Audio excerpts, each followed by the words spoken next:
علی محمد و آل محمد و عجل فرجہم اجمعین۔ معزز ناظرین و سامعین کرام، السلام علیکم ورحمۃ اللہ وبرکاتہ۔ میں آپ کا میزبان سید حماد علی زیدی آپ کو اپنے اس پروگرام فقی مسائل میں خوش آمدید کہتا ہوں۔ ہر ہفتے کی رات ہم 8 سے 9 بجے ہادی ٹی وی پر لائیو فقی مسائل کے پروگرام آپ کی خدمت میں پیش کرتے ہیں، اور یہ program live T V channel پر آنے کے ساتھ ساتھ دیگر سوشل میڈیا پلیٹ فارمز پر بھی، یعنی فیس بک، یوٹیوب پر اور انسٹاگرام پر بھی اس کی تمام تر موجود ہوتے ہیں، تو آپ حضرات وہاں سے بھی استفادہ کر سکتے ہیں۔ اور دیگر آن لائن دیکھنے والے افراد کے لیے بھی اور لائیو دیکھنے والے تمام تر ناظرین کے لیے میں یہ بات دہراتا چلوں کہ ہمارے اسکرین کے نیچے چلتے ہوئے نمبرز پر آپ حضرات ہم سے رابطہ کر سکتے ہیں اور ہم تک اپنے سوالات پہنچا سکتے ہیں، کہ جن کے جوابات دینے کے لیے ہمارے ساتھ موجود ہوتے ہیں حجت الاسلام والمسلمین مولانا محمد شفا نجفی صاحب، جو کہ یقیناً اپنے قیمتی وقت میں سے ہمیں وقت مہیا کرتے ہیں، اور ہم آپ کے تہہ دل سے ممنون و مشکور ہیں، ساتھ ہی دعا گو ہیں پروردگار عالم آپ کی تمام تر توفیقات خیر میں اضافہ فرمائے، آپ کے علم و عمل میں اضافہ فرمائے، اور آپ کو صحت مند زندگی عنایت فرمائے۔ آپ سمیت تمام علماء حقہ، تمام مجتہدین عظام کا سایہ تعدیر قوم و ملت پر باقی رکھے۔ انہی دعاؤں کے ساتھ میں چاہوں گا کہ ہم اپنے مہمان خصوصی کو اس پروگرام میں خوش آمدید کہتے ہیں۔ السلام علیکم ورحمۃ اللہ۔ آغا صاحب وعلیکم السلام ورحمۃ اللہ جناب زید صاحب۔ کیسے مزاج ہیں آغا؟ خیریت سے ہیں؟ جی آپ کی دعا الحمدللہ۔ مولا آپ کو سلامت رکھیں۔ آغا صاحب میں چاہوں گا کہ آپ ابتدائی کلمات کے ذریعے سے ہمارے ناظرین کو بہرہ مند فرمائیے۔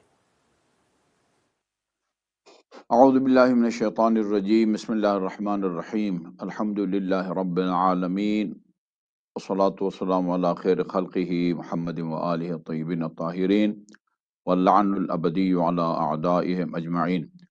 محترم ناظرین و سامعین، جیسے آپ سب خواتین و حضرات متوجہ ہیں، یہ ایام خاتون جنت حضرت فاطمۃ الزہرا علیہ الصلاۃ والسلام کی جانگداز رحلت کے ایام ہیں، اور اسی مناسبت سے میں آپ کے بارے میں جو ہے وہ 2 جملے پیش کرنے کی سعادت حاصل کروں گا، چونکہ ٹائم جو ہے وہ کافی گزر چکا ہے، کوئی نیٹ کے مسائل وہ بن گئے تھے۔ تو سب سے پہلی بات یہ ہے کہ رسول خدا صلی اللہ علیہ وآلہ وسلم نے امیر المومنین علیہ الصلاۃ والسلام کے بارے میں فرمایا کہ ان اللہ جعل لأخی علی بن ابی طالب فضائل لا تحصى کثرتاً، خدا نے میرے بھائی علی کو اتنے زیادہ فضائل اور مناقب سے نوازا ہے کہ جن کو کوئی شمار نہیں کر سکتا۔ اور اسی طرح امام احمد بن حنبل نے فرمایا ہے کہ کسی صحابی کو اتنے فضائل نصیب نہیں ہوئے جتنے حضرت علی علیہ الصلاۃ والسلام کو نصیب ہوئے ہیں۔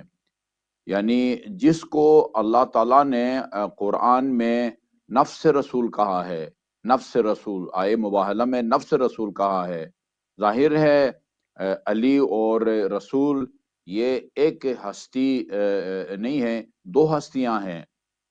محمد اللہ تعالیٰ کا رسول ہے، خاتم الانبیاء ہے، اور وہ اللہ کے رسول ہے، محمد رسول خدا ہے، اور علی وہ اللہ کا ولی ہے، وہ امام ہے۔ یہ جب تک یہ نور تقسیم ہو کے ایک ابو طالب کے صلب میں اور ایک جناب عبداللہ کے صلب میں نہیں گیا تھا، یہ ایک ہی نور کی میں تھے یہ دونوں ہستیاں، لیکن اس کے بعد وہ دنیا میں آنے کے بعد علی علی ہے، اور محمد وہ محمد ہیں، اور محمد علی کے بھی جو ہے نا وہ رسول تھے، علی کے استاد تھے، علی کے مربی تھے، لیکن اللہ نے، میں نے، آپ نے، حتی رسول نے بھی نہیں، اللہ تعالیٰ نے امیر المومنین کو نفس رسول کہا ہے۔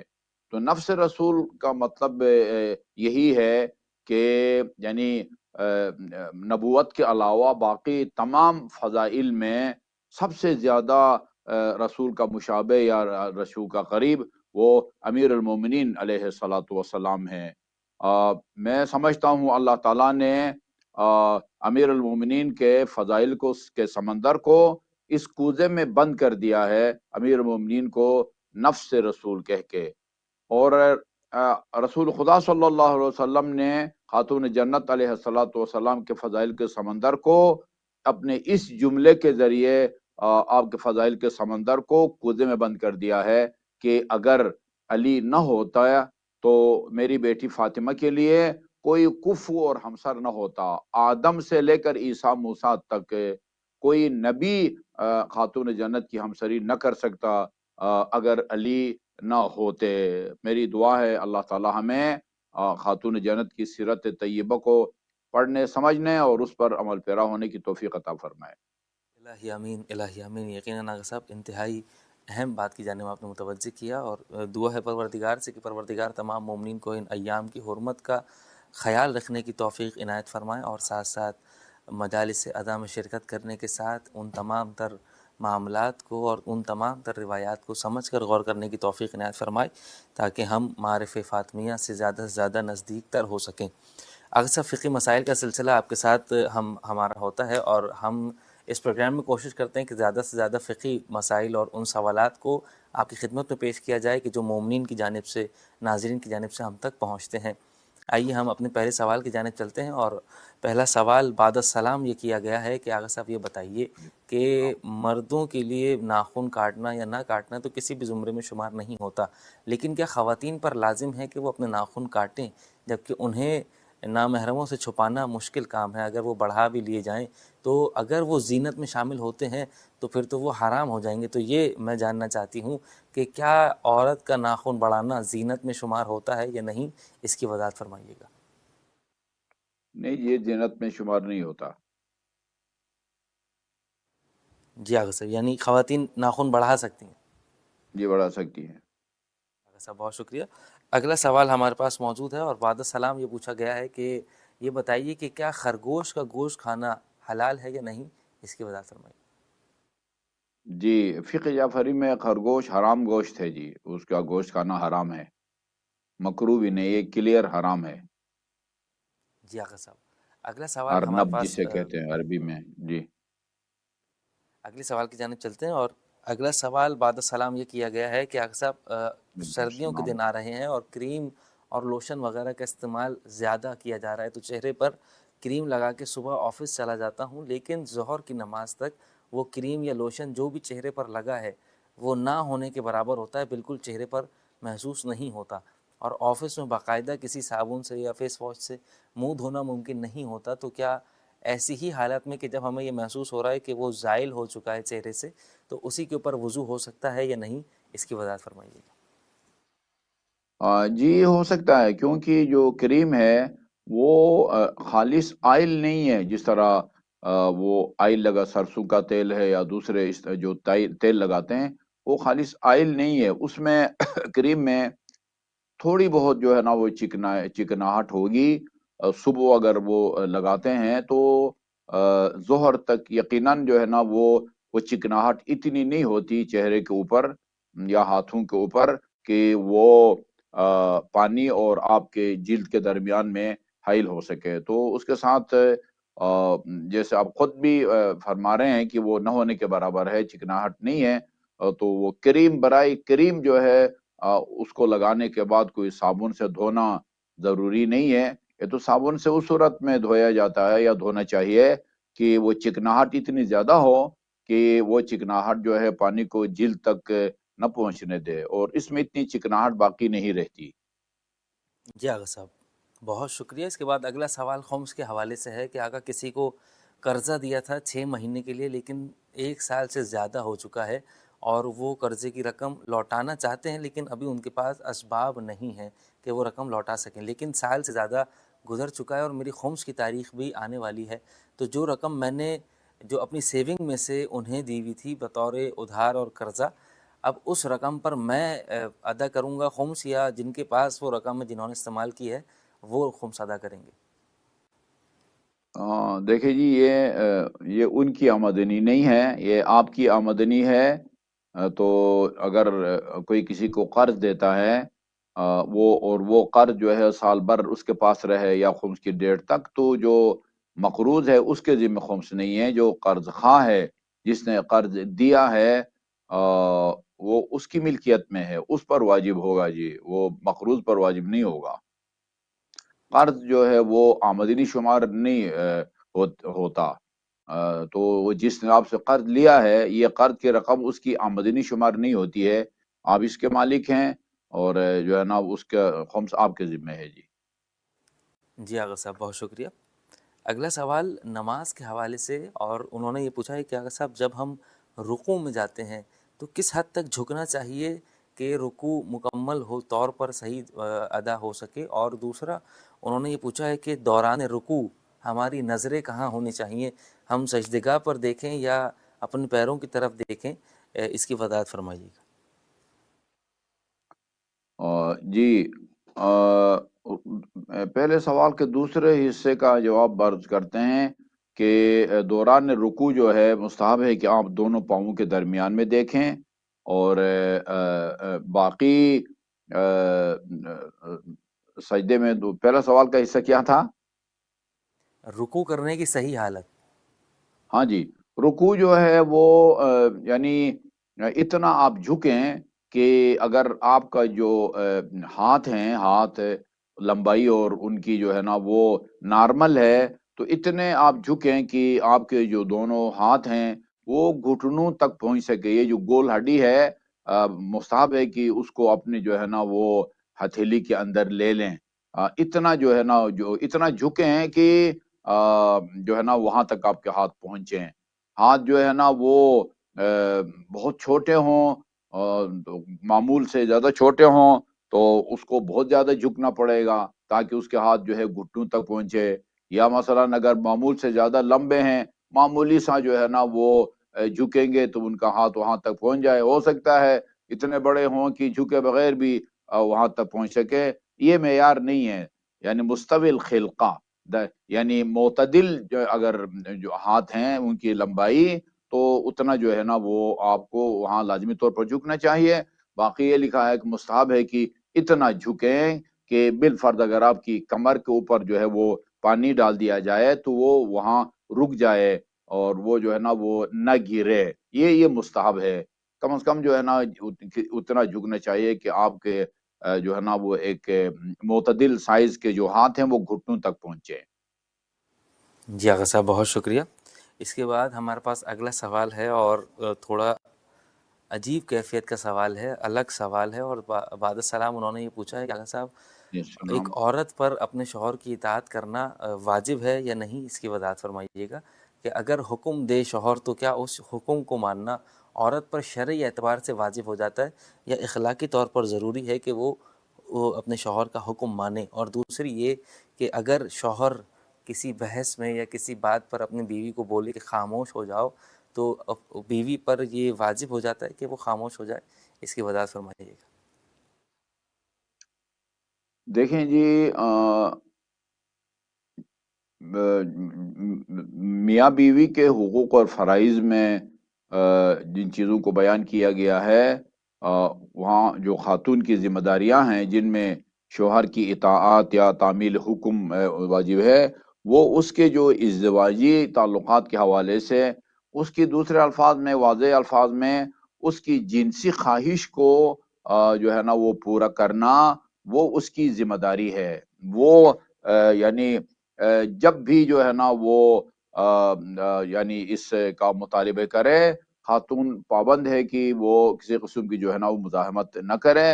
اس کے علاوہ اس کا کوئی اور آرڈر جو ہے نا اس پر جو ہے نا وہ نہیں چلتا، اس پر جو ہے نا وہ البتہ وہ اس کو یہ بھی ہے کہ گھر سے نکلنے کی جو اجازت اگر نہیں دیتا تو شوہر کی اجازت کے بغیر جو ہے وہ نہ جائے۔ باقی جو چیز واجب ہے وہ جو ہے نا وہ یہ ہے جو میں نے عرض کر دیا ہے۔ باقی سوال یہ ہے کہ وہ جو کہتا ہے خاموش ہو جا، وہ کیا بات کرتی ہے یہ دیکھا جائے گا، ڈیپینڈ کرتا ہے کہ وہ کیا بات کرتی ہے کہ جس بات سے اس کو وہ روک رہا ہے۔ اگر کوئی نامعقول بات کرتی ہے، ناجائز بات کرتی ہے، تو اس کو ماننا چاہیے۔ مثلا کسی کی غیبت کر رہی ہے تو میاں کہے کہ غیبت مت کرو، یہ لازمی طور پر کہے۔ ہر مسلمان کے سامنے اگر کسی کی غیبت کی جاتی ہے تو وہ سننے والے کو چاہیے کہ اس کو ٹوکے، بھئی تم اپنے اعمال کو بھی اور ہمارے اعمال کو بھی جو ہے نا برباد مت کرو، یہ غیبت کے زمرے میں آ رہی ہے یہ بات۔ تو اس طرح اگر کسی کی غیبت کرتی ہے تو اس کو روکے، واجب ہے، روکنا ضروری ہے۔ لیکن کوئی معقول بات کرتی ہے، یا مثلا فرض کیجئے اس پر کوئی الزام وغیرہ لگا ہے اور یہ اس کا جواب دینا چاہتی ہے، دفاع کرنا چاہتی ہے، تو اس کو حق پہنچتا ہے کہ وہ بات کرے اور اپنا جو ہے نا وہ دفاع کرے۔ تو یہ دیکھا یہ جائے گا کہ وہ کس بات سے روک رہا ہے اور جو ہے نا وہ خاموش رہنے کا حکم دے رہا ہے۔ جی آغا صاحب بہت شکریہ۔ اگلا سوال یہ ہے کہ یہ بتایا جائے کہ کیرم بورڈ اور دیگر کھیل جو ایک فٹ بال کی طرح جو راڈ سے گیم کھیلتے ہیں اور دیگر ایسے گیم، وہ کھیلنا یا ان کے ذریعے کاروبار کرنا جائز ہے یا نہیں، وضاحت فرمائیے گا۔ میں تو اس کھیل کا وہ تصور بھی ابھی جو ہے نا وہ نہیں کر سکا ہوں کہ وہ کھیل کا طریقہ کیا ہے، اور جو ہے نا وہ کس طرح اسے کھیلا جاتا ہے، کس طرح اسے کاروبار کیا جاتا ہے۔ اس کی تفصیل اگر معلوم ہو تو میں جواب دے سکوں گا جی، وہ کس طرح کا فٹ بال کی طرح کھیل ہوتا ہے، پھر اس کے ذریعے کاروبار کس طرح کرتے ہیں۔ وہ پوچھنا چاہ رہے ہیں شاید کہ جو کرائے پر دی جاتی ہے، یعنی آپ کھیلیں اور پھر آپ پیسے دے کر ہمیں چلے جائیں اس طرح سے، اور اس پورے کھیل کی خرید و فروخت کرنا، یعنی اس کی اس کو خریدنا اور بیچنا کیسا کیسا ہے، اس کی وضاحت چاہ رہے ہیں۔ کھیل دیکھیں جی، کھیل کو کھیل کو کس طرح بیچتے ہیں۔ یعنی سب ایک چیز ہے جس کے اوپر جیسے کیرم بورڈ ہے اسی طرح سے ایک یہ کھیل ہوتا ہے۔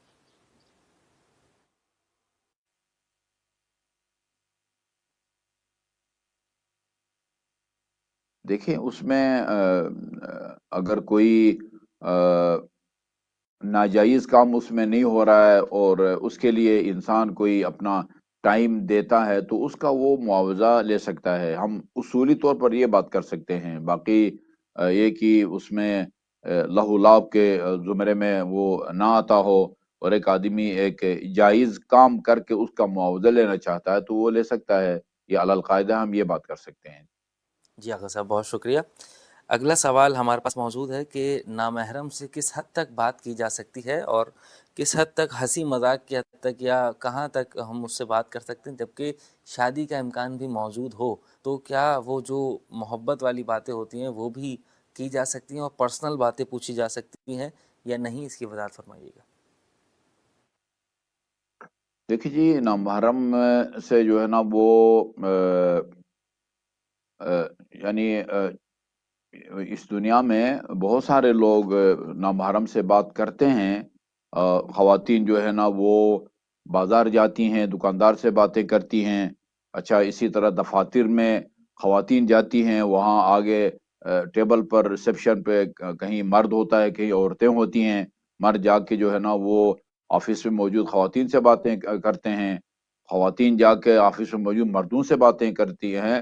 تو اس میں کوئی حد بندی نہیں ہے کہ اتنے منٹ یا اتنے جملے آپ بات کر سکتے ہیں، اس سے زیادہ نہیں کر سکتے۔ وہ جتنے مرضی باتیں کریں، لیکن یہ جو آپ کی باتوں کا نتیجہ ہے وہ غلط نہیں نکلنا چاہیے، یا حتیٰ باتوں کے دوران بھی آپ کی نیت، آپ کی نگاہ جو ہے وہ اس کو آلودہ نہیں ہونا چاہیے۔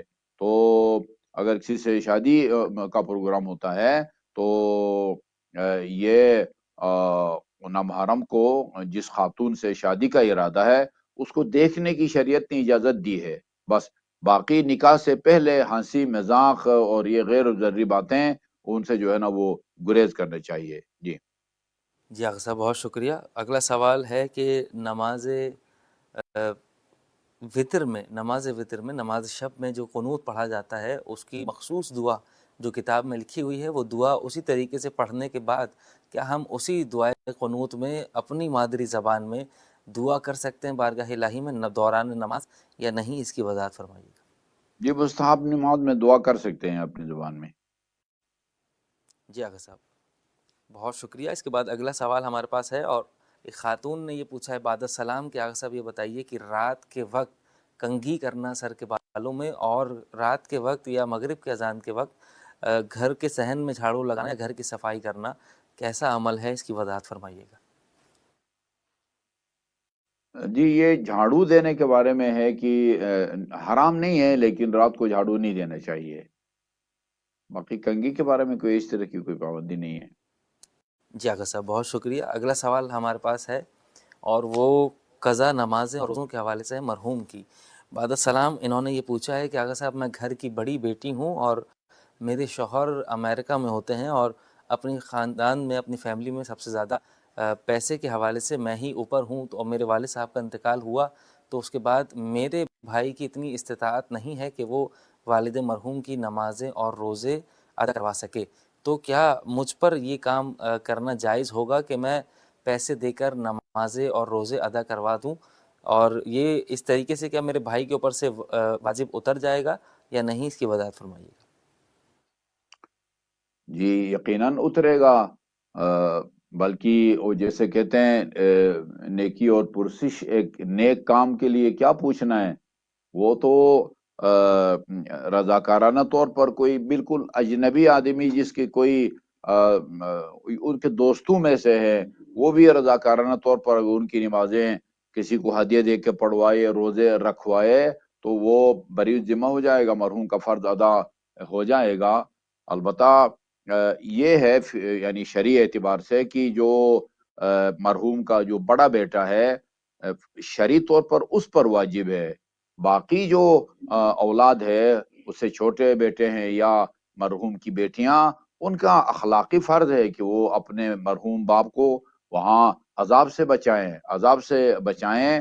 تو یہ صرف جائز ہی نہیں ہے بلکہ ایک مستحسن کام ہے اور ایک نیکی ہوگی اپنے باپ کے ساتھ۔ بلکہ امام جعفر صادق علیہ الصلوۃ والسلام کا فرمان ہے، ما لکم لا تبرون بوالدیکم حیین او میتین، تمہیں کیا ہو گیا ہے کہ وہ اب تم اپنے مرحوم اور زندہ والدین کے ساتھ نیکی نہیں کرتے؟ تو جب کہا گیا کہ کس طرح نیکی کریں مرحوم والدین کے ساتھ، تو آپ نے مثال کے طور پر، نمونے کے طور پر فرمایا ان تصلوا عنہما، وہ اپنے والدین کی طرف سے جو ہے نا نمازیں پڑھاؤ اور روزے رکھواؤ، حج کرو، عمرہ کرو، اور اس کا ثواب ان کے لیے وہ ہدیہ کرو۔ تو یہ جو ہے نا نیکی ہے، یہ زندہ والدین کے ساتھ بھی نیکی کرنی چاہیے، اور مرحوم والدین، زندہ والدین سے نیکی یہی ہے کہ انہیں مناسب کھانا دیں، انہیں مناسب لباس دیں موسم کے مطابق، اور انہیں رہائش دیں۔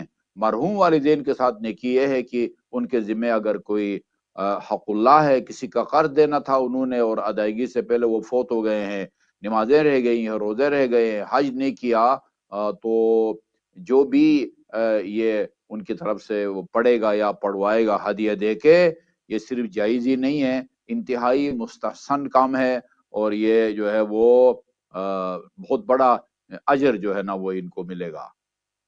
جی آقا صاحب بہت شکریہ۔ اگلا سوال، اور شاید یہی سوال آخری ہو جائے کیونکہ دامن وقت میں گنجائش نہیں ہے۔ آقا صاحب سوال یہ ہے کہ اگر کوئی ہندو کسی برتن میں کھائے تو کیا اسی برتن کو دھو کر پاک کر کے ہم بھی اس برتن میں کھانا کھا سکتے ہیں یا نہیں، اس کی وضاحت فرمائیے گا۔ جی جی، ظاہر ہے کہ ہندو نے کھایا ہے تو وہ کوئی اس کی نجاست جو ہے وہ سٹیل کے برتن میں یا پلاسٹک کے یا مٹی کے یا شیشے کے برتن کے اندر جو ہے وہ اندر تک سرایت تو نہیں، اوپر کی سطح ناپاک ہو گئی ہے، تو اس کو جو ہے وہ دھو دینا چاہیے، دھو کے پھر استعمال کر سکتے ہیں۔ البتہ بعض علاقوں میں نے پرانے زمانے میں بہت تھے برتن، آج کل بھی شاید کہیں ہو، وہ لکڑی کے جو ہے نا وہ برتن بنے ہوئے ہوتے ہیں، لکڑی کے برتن، لکڑی کے ڈونگے، لکڑی کے جو ہے نا وہ جو ہے نا وہ ان میں جو ہے نا اگر وہ نجاست سرایت کر سکتی ہے تو اس کو جو ہے وہ جاری پانی میں رکھا جاتا ہے، تاکہ جہاں تک نجاست سرایت کر گئی ہے وہاں تک جو ہے نا جاری پانی پہنچے۔ لیکن صرف کھانا کھایا ہے تو کہا نہیں جا سکتا کہ اندر سرایت کر گئی، لیکن یہ ایک مفروضہ ہے، آج کل کہیں بھی لکڑی کے برتن جو ہیں وہ استعمال نہیں ہوتے۔ تو میں چلتے چلتے یہ مسئلہ بھی عرض کر دوں کہ فقہ جعفری کے مطابق جو ہے وہ منکر خدا جو ہے، منکر خدا دہری، کمیونسٹ، ہندو ہے، سکھ ہے، یہ ناپاک ہیں، لیکن اہل سنت کے ہاں یہ جو ہے نا وہ پاک ہیں، وہ جو ہے نا نجس نہیں ہیں۔ البتہ جو اہل کتاب ہیں، عیسائی، یہودی، ان کو ہمارے بعض فقہا مجتہدین پاک سمجھتے ہیں، جیسے آغا رہبر اور آغا سیستانی حفظہم اللہ، اور بعض جیسے آغا خوئی مرحوم تھے وہ ان کو ناپاک سمجھتے ہیں۔ تو وہ تقریباً تمام اہل سنت، اہل حدیث بھی اور بریلوی جو ہے نا وہ امام ابو حنیفہ، شافعی، ان سب کے نزدیک جو ہے وہ جو ہے نا منکر خدا، وہ کتا اور خنزیر کی طرح جو ہے نا وہ ناپاک نہیں ہیں۔ البتہ ذبیحہ کی حد تک جو ہے وہ کہتے ہیں کہ منکر خدا کا ذبیحہ آپ نہیں کھا سکتے، اس کے لیے جو ہے نا وہ خدا کا قائل ہونا جو ہے نا وہ ضروری ہے۔ چنانچہ وہ اہل کتاب عیسائی اور یہودی کے ذبیحہ کھانے کو جائز سمجھتے ہیں، جبکہ ہم بعض فقہا ان کو پاک تو سمجھتے ہیں، کتا اور خنزیر کی طرح یا منکر خدا کی طرح نہیں ہیں، لیکن ذبح کرنے والے کو اس جو ہے نا وہ مسلمان ہونا وہ ضروری ہے۔ یا یہ بھی جو ہے نا معلوم ہونا چاہیے ہمارے سامعین کو، چاہے ان کا تعلق اہل تشیع سے ہو یا اہل تسنن سے ہو۔ اہل تسنن کے ہاں یہ تمام جو ہے نا وہ پاک ہیں، منکر خدا بھی، عیسائی بھی اور یہ بھی، لیکن منکر خدا جو ہے نا وہ جانور اگر ذبح کرے تو وہ مردار ہو جائے گا، جو ہے نا خدا کا قائل ہونا گویا کافی ہے۔ ہمارے نزدیک ذبح کرنے والے کو مسلمان ہونا چاہیے۔ جی آغا صاحب، بہت بہت شکریہ۔ ناظرین کرام، ہمارے پروگرام کا وقت یہاں پر مکمل ہوا چاہتا ہے۔ انشاءاللہ آنے والے ہفتے کے دن دوبارہ سے آپ کے سوالات کو آگے کی خدمت میں پیش کیا جائے گا اور جوابات حضرات سماعت فرمائیں گے۔